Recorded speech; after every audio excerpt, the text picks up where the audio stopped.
Bit of a shout out to a channel I've just subscribed to, the Pressing Matters. Um, Wonderful, wonderful critiques of or reviews. Really, really inspiring me today. I have to do it again. I never tire of showing this.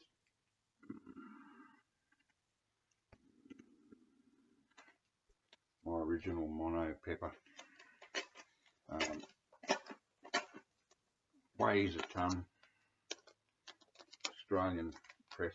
I think it's the first press. My eyes are so bad I can't read the fine print and the run out grooves and all that stuff anymore. But about 10 years ago, I did a bit of a check, and to the best of my knowledge, I did buy this, almost immediately when it came out at age 16. From what I can gather, this is a first press. It's got all the bits and pieces. I won't pull them all out, but yes, it's got that wonderful crinkling sound when you open it, still after 54 years or whatever. Sorry about, it's all a bit too yellow in here. It's just the light. There's the tip-ons there. Still smells fairly new, fresh. Amazing, amazing.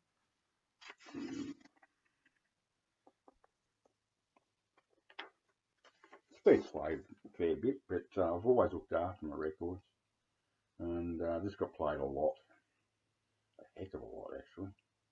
But there's no scratches. A couple of hairlines on there, but they're considering, I played them, took them to other people's houses, and they were teenagers, you know what they're like. Hey, let's play frisbees with that Beatles record. Somehow it's managed to survive.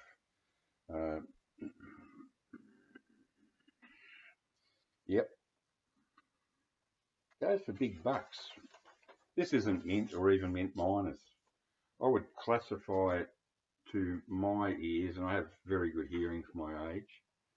I would classify this as excellent. Though if I was to sell it, I'd make it a VG++. Because, you got the few little, the cover's pretty much immaculate, but yeah, there's no dings on the corners. But I used to have one of those terrible record racks, that the springy ones, K-Tel or something, and I think that damaged it. A couple of little dints and things, but I'm never selling it anyway, ever. I don't care what it's worth. It's too important to me.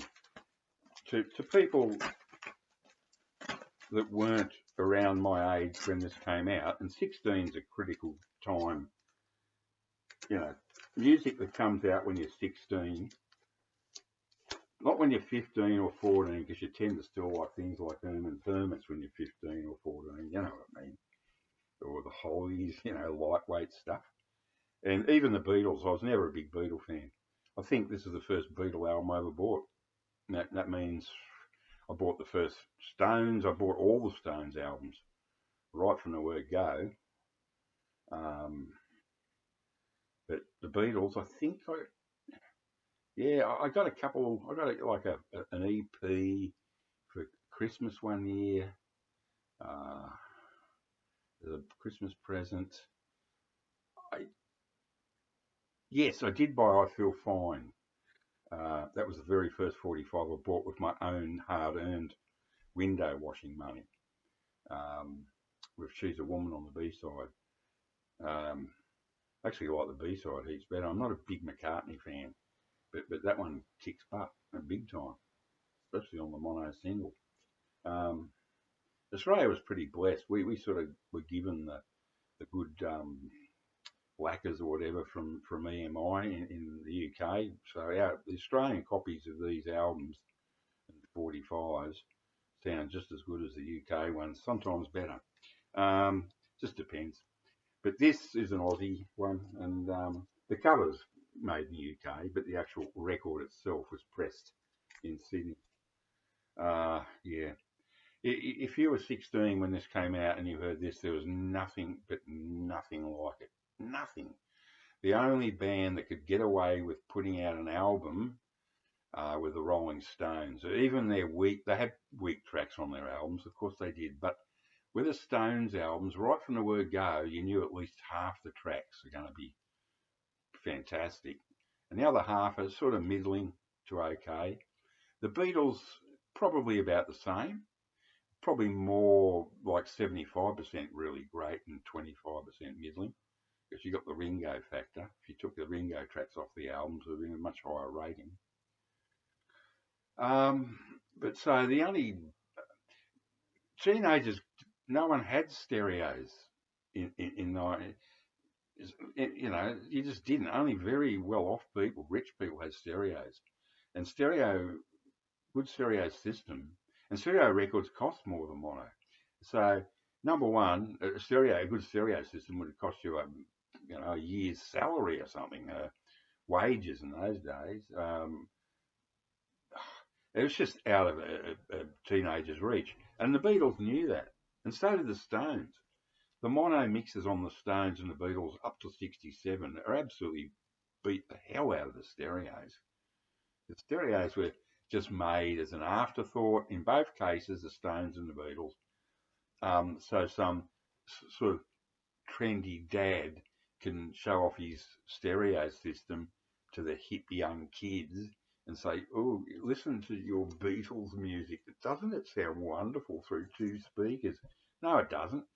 You got that John with his high-pitched whine coming out of one, Paul with his cutesy-wootsy mummy's boy vocals out of that one, and Ringo, oh my God, let's not go there.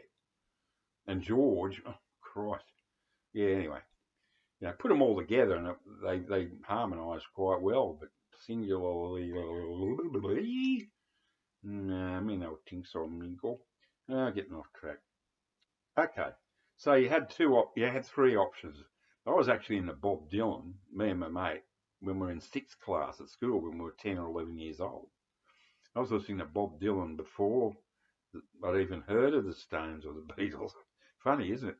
And I mean, I was into Buddy Holly. The first record I ever bought was Elvis Presley in 1958 when I was 7 years old. Hard-headed woman, still got it.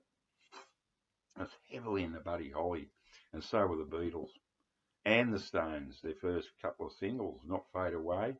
Oh, well, one of these, Not Fade Away. There's one single at least. The Stones actually did a great version, Not Fade Away. I think it's equal to Buddy's original. But the Beatles did a pretty piss-poor copy of Words of Love. Not one of Buddy's best songs. It's soppy. But somehow with Buddy it sort of works. But with them, anyway. So, yeah, Bob Dylan. But then even Bob Dylan had scrappy albums. His first really great album beat the Beatles and the Stones by a year with Highway 61 Revisited. Still got my original. Can't be beaten. It just can't. And it was just every track was unbelievably impressive. That album, it's so influential. Highway 61 Revisited. The Stones and the Beatles instantly upped their game. Better lyrics, better everything. So Bob Dylan is the man there. Then you move on, and the Stones didn't really make a truly great album until later, much later. You know, Beggar's Banquet's sort of on the verge of great. It is great, I suppose, but I really love Satanic Majesties. I've got mono and stereo. And time's running out, but this is all about mono. This kicks butt. This is a rock album. You're in the room with them. I was playing it for my nephew here a couple of years ago when I traded my Beatles albums collection for this little laptop. We swapped. And I said, I can't give you the Sgt. Pepper's. You get it when I die. And I played this. This is my hot cut cassette. I did it a few years back. I cut this really hot, as in that when I taped it, I made sure I got the level as high as I could in the real noisiest part of that last track on side one, A Day in the Life, where the orchestra goes nuts. So I let it hit into the red and stay in there all through that heavy ending of that song. And it just lifts the whole rest of the album by about 5 to 10% in impact punch. I mean, I got a decent Yamaha cassette player here. And this is just an ordinary tape, TDK. Would have sounded better on a better quality, but this sounds fantastic. This is what I play. This is my copy I tape of the album. And I played the tape for my nephew while he was setting this little laptop up for me. And I was watching him out of the corner of my eye. And he was not paying attention to what he was doing. I could see him. He was hearing shit he'd never heard mono pepper and like this. And you could see him. And Ringo's drums, he was sort of like they're right in the middle of the room, like they're not in one speaker. Ringo's drums are right in the middle of the room, and you can actually feel them. And Paul's bass is quite prominent. You know, this is not a psychedelic album. This is like musical with psychedelic touches. Whereas the Satanic Majesties is a very psychedelic album. It's great in stereo. I love it. It's my favourite Stones album. 3 great albums came out that year. You know, Sgt. Pepper, Jimi Hendrix, and Axis Boulder's Love, and their Satanic Majesties. They're all better in mono. I cannot listen to this in stereo at all. It is unbearable to me. This is so important, this album. It is mind-boggling, and it still sounds fantastic. So that's it. I better hurry up. So that's my little mono tape I made of it, and I play it about once a year, and I've owned it for 54 years. I don't know how many times I've heard it, but thank goodness, you know, I have taped this album a number of times over the last 30 years. This is the latest version of the cassette, so it got a lot of play when I bought it, but it's been basically untouched for 50 years. You know, it's just been taped a few times. So that's it. I just get all excited. If you had been 16 years old in 1967, you would know exactly what I mean. These things were like from outer space, especially coming down here in Australia. It was just like, what is this? And I've got my mono pepper as well, UK copy, which is superior to the stereo in that the Eleanor Rigby is just so much better in mono. It is truly awful in stereo.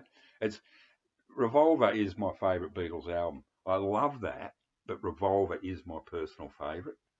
It's because the real revolution started on the last track on side 2, Tomorrow Never Knows, which is really, really genuinely psychedelic. There's nothing genuinely psychedelic on Sgt. Pepper's.